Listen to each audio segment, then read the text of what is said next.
Hey everybody, Marty the OT guy here. Welcome back. In this episode, we are going to share a couple of bits and pieces about some news and new things that are going on at Nozomi Networks. We're going to focus on Vantage IQ, which we've had a brief talk about over the last few weeks, but we're going to have a bit more of a deep dive there on Vantage IQ. And I've got a brand new lab challenge over here for you, and we'll test and see how well you guys can handle a bit of encryption and decryption. Let's not mess about and let's get on with it. So one of our big news items for this episode is about our advancements in our asset intelligence product. So if you're not familiar with asset intelligence, it's an add-on for the Vantage or Guardian products, and it brings artificial intelligence technology into the asset classification within your environment. So asset intelligence uses attributes and behaviors that are visible in your network, things like MAC addresses, protocols in use, and what ports are being used by your assets. It uses that information, compares it against device behaviors and performance for known devices, and from there, we use the results of that comparison to further enhance the information about the assets in your environment. So your end result, you get improved asset detection, you get a more complete asset inventory, and this improved asset information helps to reduce false positive alerts within your environment and ultimately will help simplify your vulnerability management. So in testing and early stage reports, we've got customers who've reported between 50 to 70% improvement in classification of the types of assets they have, the vendors, and the products after they've enabled these new features within Vantage. So let's jump over to the lab and we'll show you a little bit about this. Here I am in Vantage, and in order to enable the new advanced features we've created in asset intelligence, you need to turn it on first. So what we do is we jump across to our administration page, and under organization settings, features, and here we have enable asset intelligence enrichment engine. Tick that box, hit save, pay attention to this last part here. The data processing and analysis may require up to 48 hours. So hit save, go away and have, a lot of coffee, do a couple of days work, come back, take a look and see what the difference is. Okay, here I am in Vantage, and let's show you the difference between assets that have asset intelligence enrichment and assets that don't. So we're going to start off with one that doesn't, and that's this top camera here. So this is just a budget, no-brand camera, which I purchased for the lab, and really all we can tell is it's a camera, and the detection is passive, most likely because it's using the RTSP protocol. That's really all we know about this device. If we look at a different camera that I've got, we can see that asset intelligence has made some improvement. So this left-hand panel, which wasn't present on the previous asset, we've now got a picture of what this camera could be, and a model number. So it's nearly there. For this particular camera, it's actually a rebranded Dahua. The model number and things is correct, but it's not a Dahua. It's rebranded. It's a generic. Now, if we look at a device that has full asset intelligence enrichment, so I take one of my switches here, this Cisco, and we've got a very different picture. So, well, we have a picture of a switch. That's a good thing. We have a very good description of the device itself. And what's really interesting is down here in the bottom right-hand side, we have end of sale date and end of support date, which have come from asset intelligence. And I think that's kind of useful. And I would like to share a simple query with you. If you're running asset intelligence, whether it's in Vantage or in a Guardian, if you're running asset intelligence, then this query might be useful to help work out what devices and look at end of sale and end of support, so you can work out what in your asset inventory you might need to look closer at. Let's take a look at that.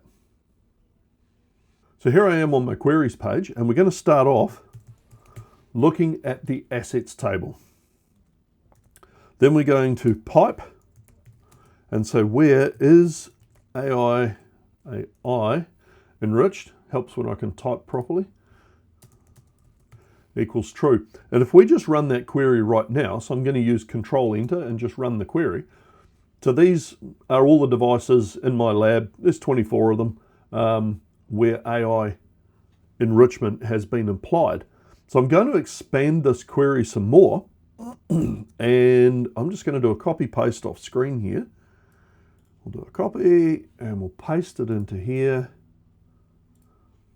and explain what we've got. So the third line we've added in, we're saying where the life cycle includes the word end. So that's going to pick up end of sale or end of support. And then the last line, let's select the name, the IP address, the vendor, what the life cycle state is, the end of sale date and the end of support date. Let's run that query. So now you can see we've got, basically, I've got 10 devices out of my 24 and that are fully populated and have end of sale and end of support information in them. They're at a life cycle where they're not sold anymore, at least not sold, and they may still be in support or not. So if you look at my Cisco switch here, end of sale date 2010, end of support 2015. So now being 2023, this switch should have been replaced in a production environment, but you know and I know that there's probably 1,000 sites in any given part of the world which will be running gear of this age, because that's what we get in the industry we're in, right? So we have all these devices here, and I would use this kind of report to trigger or to start or to add to enhance, enrich a conversation with an asset management team within the OT environment and say, hey guys, you're aware that these devices have problems or these devices are unsupported. What's our plan to upgrade them? And how can you help me manage the cyber risk around them? So that query is appearing on screen, and yeah, maybe you'll find it useful. The really big news for this episode is about Vantage IQ. And Vantage IQ is it's the latest add-on product for the Vantage SaaS platform, Nozomi Network's Vantage SaaS platform. And Vantage IQ introduces AI-powered analysis and response into your Nozomi Network's Vantage environment. And why do you care? Why is that important? Well, Vantage IQ helps to analyze, correlate, highlight risks and conditions that you probably should be looking into and you may not have the time to find on your own. So in simple words, Vantage IQ becomes an additional set of eyes and a brain in your SOC, and it means that you have less things to do and more time to work on other things that may be more important. So this on its own should be interesting, right? Because if we can make this work, if this works in your environment, then you're going to reduce your operational costs and free up manpower to do other things. But how does it work? So Vantage IQ sits around and it analyzes the information that's coming in from your network. So it looks at all these data tables and the traffic flows that are coming in, all the information that you have synchronized to Vantage. And it sort of spends its day sitting there asking questions, a kind of a what if, and what does that mean? And what happens if these things happen together? Vantage IQ sits around asking those kinds of questions, in simple terms, asking those kind of questions, and it saves you from having to invest time doing the same thing. And then to top it off, it presents back in the form of insights. Vantage comes back with this list of insights and says, hey, I think you should take a look at these things. You might gain something from it. And then it's up to you to go through those insights, triage them, and apply the whatever remediation or actions need to happen from there. So that's enough waffle. How about we take a look at it and let's show you what Vantage IQ can do. Okay, here I am in Vantage looking at my Kiwi Lab Vantage instance.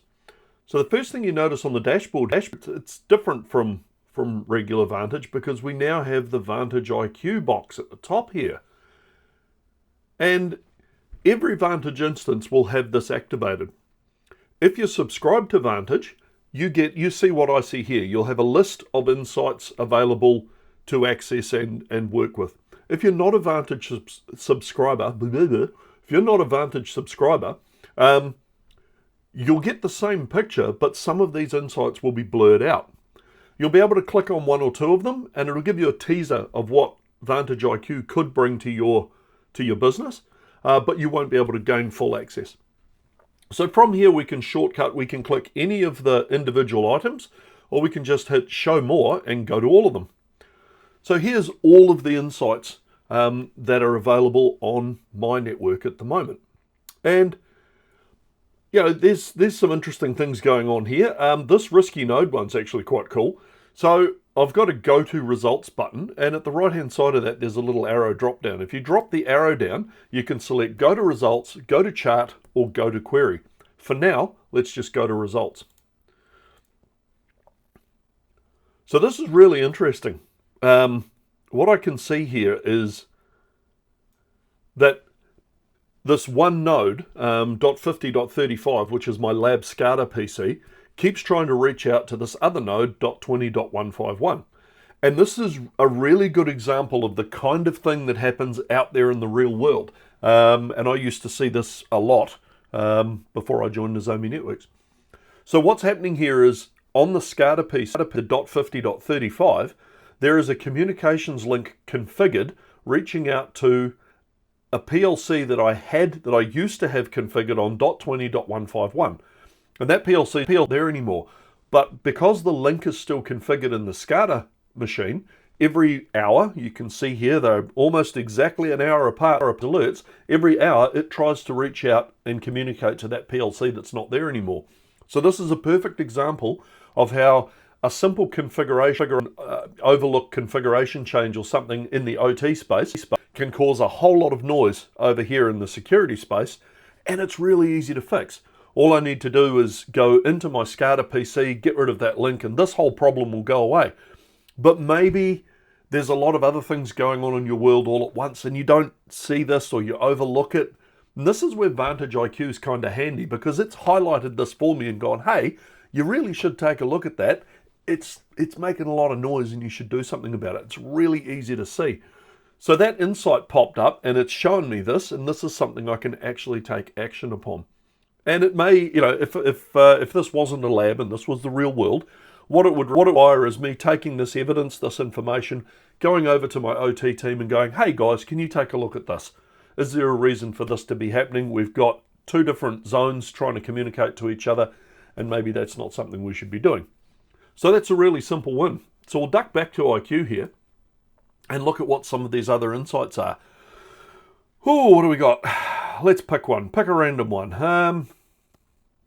Risky zone. Risky zone, and we are going to go to the query. So we jump in there. And this is really interesting because the risky zone is my lab. That's where my OT stuff happens. That's where I do my my cybersecurity experiments and messing around. So this query, which appears at the top of the screen, is pretty much the same query language as you would use in a Guardian or anywhere else. But this query is constructed by Vantage IQ. So IQ works on the same query language as everything else, but what it brings some additional functions and commands to let you visualize data in different ways. And we're going to look into some of those as we move along. But you can see here, it's a very simple query, looking at the alerts table between two time slots, looking for things that aren't incidents, but the risk is greater than 6.1 and the zone is within the lab zone, and then it's sorting by time. So we're sort of, you know, looking at this is something useful. Vantage IQ has gone out, it's done this analysis on its own, and it's come back and gone, you probably need to take a look at what's happening in this place in your network because it could be worthwhile. And it highlights the type of work, or highlights a simple change or a tuning, perhaps an alert tuning we could do to make things that little bit better. And I think, I think this saves time. The time it would take for a human to sit here and write the queries, do the analysis themselves, and this has just popped up on my list today and gone, hey, by the way, you should take a look at this. The Vantage IQ insights change regularly. So if I go back here, you'll see that these were updated 27 minutes ago.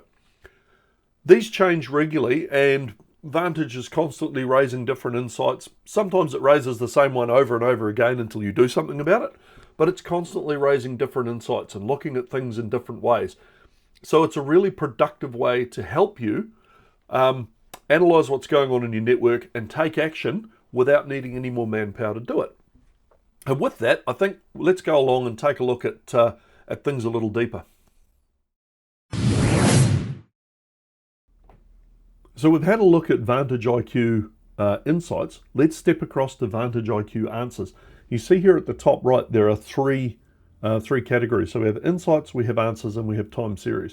So we jump over to answers here, and the one I'd like to focus on is this one here. How will the risk level of alerts evolve in the near future? That's a good question. So let's hit that and just let it run. And this is what it comes back with. It's showing what our alerts have been for the past period of time on the left there in white and dark color. But on the right in blue is a forecast of where we think those alerts might go. And this is simple. It's just a query running in the background. And that's what the blue button at the bottom does. It lets us see the query behind. So what we've got here, it's a very simple query. We're taking the alerts table. We're asking it to exclude some information from this forecast. So BPF filter, properties, description. And we're saying, just keep it within the last 7 days. Select time and risk, sort by time and risk. Give me the top 1,000 results and then forecast 10 points ahead in time of time versus risk. And this is the result you get back. This is actually pretty cool. And I think if you're able to do this, let's say, you might need to submit a report every week to show where the alert trend or, where alert flow has been over the week. And now you're able to show where it might go over the next short period of time. So the last part we need to look at is the time series function within Vantage IQ. So we select time series, and what we see here are the 3 sensors in my network with some throughput, network traffic flow graphs on them. So if we select the top one, you just click on the graph and it brings you into or focuses in on the sensor question. And then you can see these red bands over the traffic graph. They show where some weird things have been happening. So if we highlight this big one here, it's saying, okay, it's calculated there that, it predicted traffic value there of about 0.41, but we actually had a bit more than that. And it says that the pattern started at 145.17 and it finished at 151.58. So there's a block of time there. Now that could be a good indication to go through and do some searching, construct some queries about traffic which occurred or alerts perhaps, or asset activity which occurred between those times, and just take a look at what happened on the network. What made that stand out to Vantage IQ and go, you probably should take a look. In order to use the throughput analysis, you have to turn it on. So in actions here, you'll see mine says disable IQ analysis. If you're new, when you first fire up Vantage IQ, you have to enable this. So you click enable, and then it takes 24, 48 hours for this information to start to flow through. So this Vantage IQ query example is, it's the use of the Vantage IQ query command. It's a new command, and it's simply called describe. So in the query box here, let's just say alerts, describe. So we're just asking Vantage IQ, tell me more about my alerts. Tell me analyze and tell me what you know about these alerts. And what we get back is a whole bunch of pie charts. And it's kind of cool because you can look through this information and start to develop an understanding of what's going on in your environment. So, okay, we've got a whole lot of new target node and a whole lot of new link group. That's interesting. Wonder why that's happening. IP destinations. Why is it that everything wants to talk, this IP destination on my alerts is that 192.168.20.151. Now, earlier when we were looking at the alerts, and I said that my SCADA workstation has a comms link trying to connect to a PLC that's no longer there, that's the IP address. So we can see, again, that information correlates, it comes together. How many of my alerts are open versus how many are closed. There's a lot of information in here. And this might not be something that you look at every day, but it's definitely something that you should look at, and provides good insight. And if you had to make a report containing all these individual components, all these individual graphs, you would spend a lot of time doing that.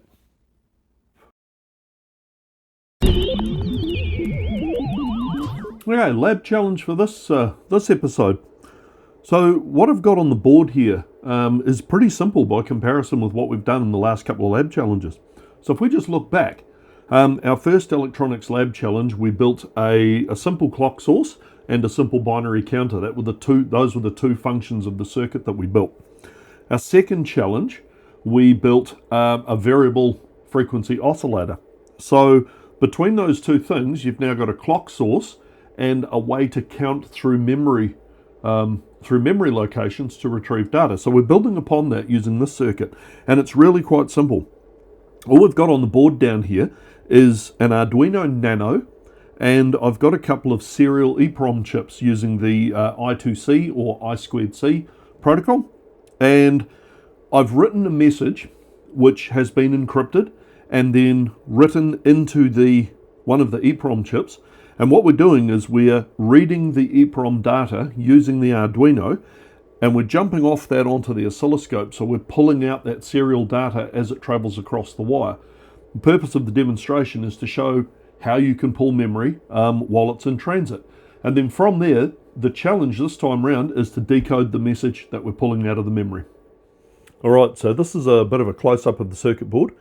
Simple breadboard, Arduino Nano on this right-hand side. On the left-hand side, there's two serial EEPROMs. The left-hand one is not hooked up. It has a power and a ground lead. The right-hand one is connected. It has power, ground, and the unused pins are all grounded as well. So there's two leads, a red and a yellow lead coming off, which are going to the oscilloscope and producing the traces on screen. We'll look at that in a second.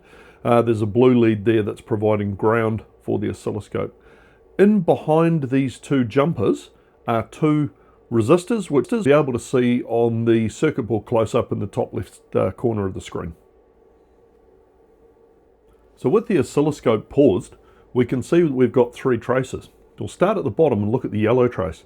The yellow trace is the serial clock trace coming off the Arduino as part of its I2C protocol support.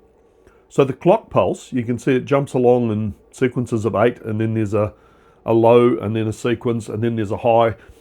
This is all part of the I2C spec protocol specification. We're not going to go into that. But each pulse of the clock coincides with a data bit on the blue trace, which is above. So the blue trace is showing high levels for ones, low levels for zeros, and if you wanted to take the time, you could align the blue trace with the pulses on the yellow trace, and you could decode the binary. But the purple trace is the oscilloscope doing that for you. So my oscilloscope has protocol decode built into it, and what we're doing is we're decoding the I2C protocol, and you can see at the bottom of the oscilloscope screen the data is displayed there in hex. See W50, D88, then R50 and D44. So what we have there is two transactions. One is a write transaction, so the Arduino is writing to the device at address 50, and it's requesting the memory or the contents of the memory location at 88 hex.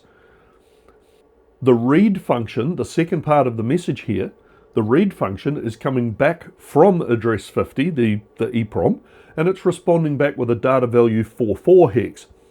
So if we let the oscilloscope run,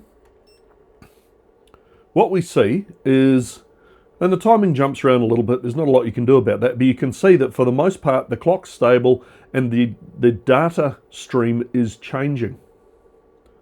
And that's our memory extraction going on. What we'll do now is we'll take a look at the data table and see the hex extraction done inside the oscilloscope. Okay, so what we have here is the data table and the stream of data as it's flowing. So there's three columns. There's an address on the left, there's data in the center, and there's an acknowledge on the right. And you can see that it's transferring the data. So let's pause the oscilloscope again. and take a look at what we've got. So the first column is a write command to address 50, and the data is 02. So we are saying to the EEPROM, give me the data that's in memory address 02. The EEPROM is replying back on the second row down, 50R, with 69 hex. And then the third row down, again, we're doing a 50W or 50W, and we're asking for the memory in 03. And the EEPROM is replying back on the fourth row with the data 4D. So with this information, we would be able to extract all of the data that is in the EEPROM and then work with it from there. Now the cool thing about the oscilloscope is we can dump all of this to a CSV file and we can analyze it in Excel. So let's take a look at that. Right, we've got the exported data from the oscilloscope and I've brought it up in Excel here. So you can see we've got two columns, or three columns. Column A being a timestamp, column B being the channel 1 input voltage, and column C being channel 2 input voltage. So what I've done is I've made some additional tabs across the bottom so we can sort of step through the story and have it all make some sense. And I'm going to demonstrate an incredibly difficult and bordering on, I don't know, psychotic maybe way of decoding a data stream like this, but just it proves the point that it could be done if you really had to. So we start off here, we've got raw voltages. We flip to the next tab. There we go. I've added an Excel chart or an Excel graph in, right? So what we're doing is we're trending channel 1 and channel 2 across the full input data that we had. Now, incidentally, this is one screen grab off the oscilloscope. There are 4,000 data points per channel in this, and I took out some of the unnecessary data so that we could just focus on a couple of frames of the actual I2C protocol data here. So we can see the blue trace on the trend. That's our clock data, and the orange trace on the trend. That's our actual I2C data.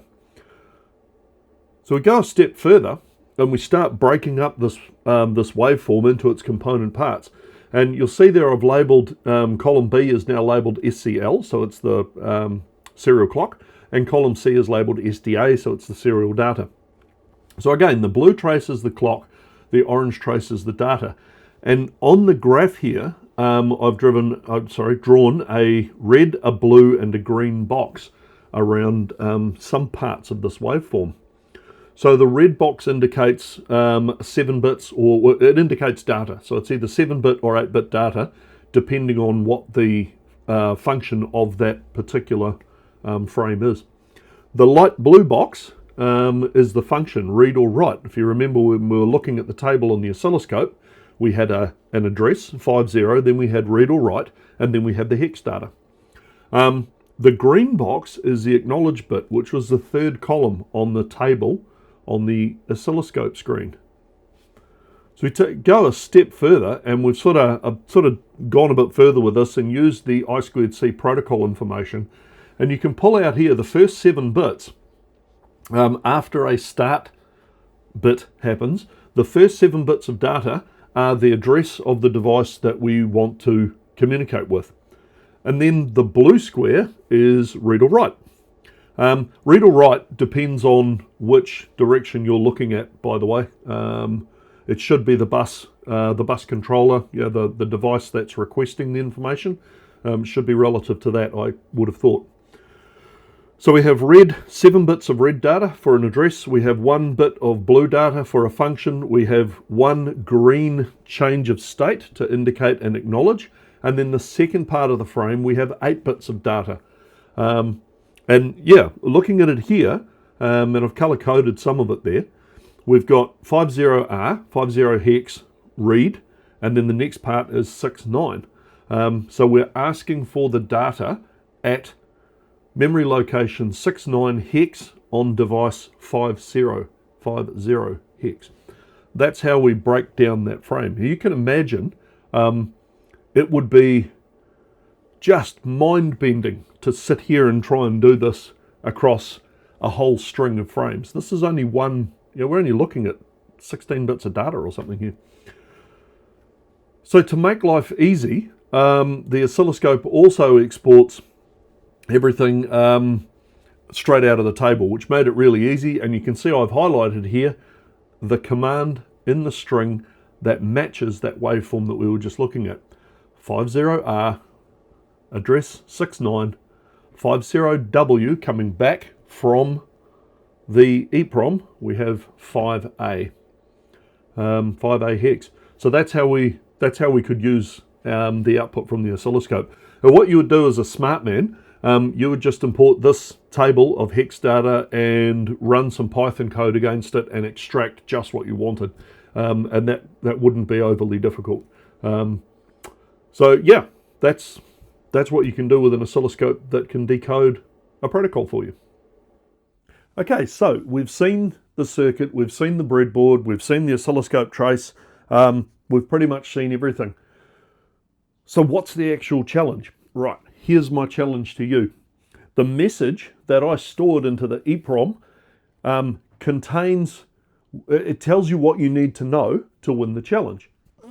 So to save you the hassle of breaking into my house and getting past security and getting access to my lab and actually extracting the hex codes, you know, the hard way, what I've done is I have put the contents of the memory on pastebin. So if you go to pastebin and you look up Marty the OT guy lab challenge, or use the link just pasted below this video, you'll be able to pull the memory string from there.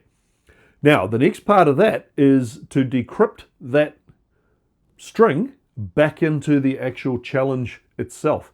So when you get that decrypted, you'll get a plain text explanation which tells you what the challenge is, and it'll tell you what you need to, the question you need to answer, and it will also tell you how to contact me with your answer.